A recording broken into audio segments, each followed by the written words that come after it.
শিশুর প্রকৃত মানুষ হয়ে ওঠার পেছনে বাবা মা উভয়ের ভূমিকাই অনবদ্য। তেমনি বিলে থেকে স্বামী বিবেকানন্দ হয়ে ওঠার পেছনেও বিশ্বনাথ দত্ত এবং ভুবনেশ্বরী দেবীর অবদানও অনস্বীকার্য। লালাবাগান ও কারাবালার পুকুর এক মুসলমানের সম্পত্তি ছিল। তাদের কি এক মোকদ্দমা হয়। বিশ্বনাথ দত্ত অ্যাটর্নি, একতরফের উকিল হন। সম্ভবত উকিলের খরচ দিতে না পারায় বা অন্য কোনো কারণে ওই দুটো জমি তারা লিখে দেন। তারপর থেকে ওই দুটো জমি বিশ্বনাথ দত্তেরই হলো, কিন্তু তিনি ভুবনেশ্বরীর নামে ওই সম্পত্তি করে রাখলেন।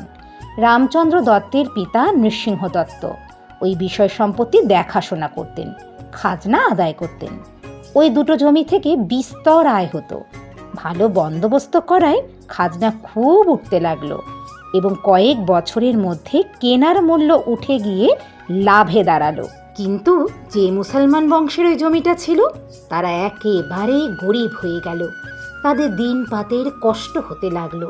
তারা এসে বিশ্বনাথ দত্তকে ধরল, যেন তিনি তাদের প্রতি কোনো প্রকার দয়া করেন।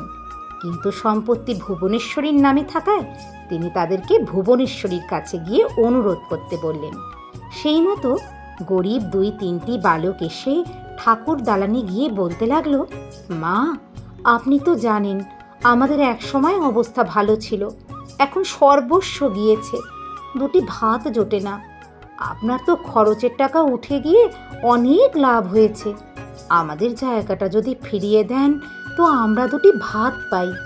এইরূপে তারা অনেক অনুনয় বিনয় করল। রামচন্দ্র দত্তের পিতা নৃসিংহ দত্ত জমিটা কিন্তু ফেরত দিতে নিতান্তই অনিচ্ছুক এবং অনেকেই অনিচ্ছুক ছিলেন। কিন্তু ভুবনেশ্বরী বালক কয়টির কথা শুনে মনে মনে ভাবতে লাগলেন, দেখো, এদের দিন কতক আগে গাড়ি ঘোড়া ছিল, আজ এমন অবস্থায় পড়েছে যে 2টি ভাতের জন্য আমার কাছে ভিক্ষা করতে এসেছে। আমারও তো ছেলে পুলে আছে, আজ না হয় খুব সচ্ছল অবস্থা, পরে কি হবে কে জানে। ওই গরিব ছেলেদের অন্ন ফিরিয়ে দিই, ভগবান আমার ছেলেদের চিরকাল অন্ন দেবেন।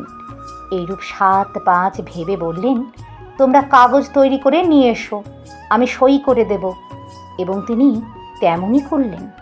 এই কথাটা ভুবনেশ্বরী দেবী শেষ জীবন পর্যন্ত বলতেন এবং নৃসিংহ দত্ত লালবাগান যে অকারণে ছেড়ে দেওয়া হয়েছে সেই বিষয়ে আফসোস করতেন। বংশেতে এই সকল পণ্য থাকায় স্বামীজি এত জগৎ বিখ্যাত হয়েছিলেন। মহেন্দ্রনাথ দত্ত ছিলেন স্বামীজির মধ্যম ভ্রাতা। তিনি এই প্রসঙ্গটি স্বামীজির বাল্য জীবনীতে তুলে ধরেছেন।